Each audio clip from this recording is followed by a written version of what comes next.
আমাৰ মৰিগাঁওতে থকা এডোখৰ ধুনীয়া ঠাইলৈ আজি আপোনালোকক লৈ যাম। বহু দিনৰ পৰা মাহী আৰু মই দুইজনীয়ে ক'ৰবাত ফুৰিবলৈ যাম বুলি ভাবি আছিলোঁ, কিন্তু ক'তো যোৱাই হোৱা নাছিল। সেয়েহে আজি সময় পাওঁতে ভাবিলোঁ দুইজনী অলপ এনেই ফুৰি আহোঁ আৰু ফটো চটো। কিন্তু কি হ'ব, সময় সুবিধা মিলিলে বতৰে নিমিলে। এয়া বাটতে আগভেটি ধৰিলে বৰষুণে। কিমান ষ্টাইল কৰি আহিলোঁ, বৰষুণে পৰি থাকিলে।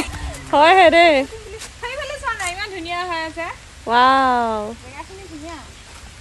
আমাৰ মৰিগাঁও মানুহখিনি এই ৰাস্তাটো দেখি গমেই পাইছে হয়তো মই কোনখিনি জেগাৰ কথা কৈ আছোঁ।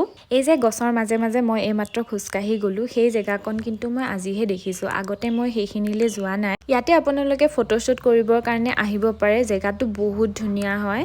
এই মাটিডোখৰ কাৰ নাজানো, যদি কাৰোবাৰ প্ৰাইভেট প্ৰপাৰ্টি হয় তেনেহ'লে পাৰ্মিশ্যনটো লৈ ল'ব ফটো উঠিবলৈ। জেগাটো কিন্তু সঁচাকৈ বহুত ধুনীয়া আছিল দেই। মই ইয়ালৈ আৰু এবাৰ ফটো উঠিবলৈ যাম। আজি ফটো উঠা নহ'ল যিহেতু বহুত বৰষুণ পৰি আছিলে আৰু ৱেডাৰটো ইমান ভাল নহয়। ছানছেটৰ সময়ত ফটোটো বহুত ধুনীয়া আহিব। আৰু আজি মোৰ ভিডিঅ'টো ভাল লাগিলে কমেণ্ট এটা কৰিব।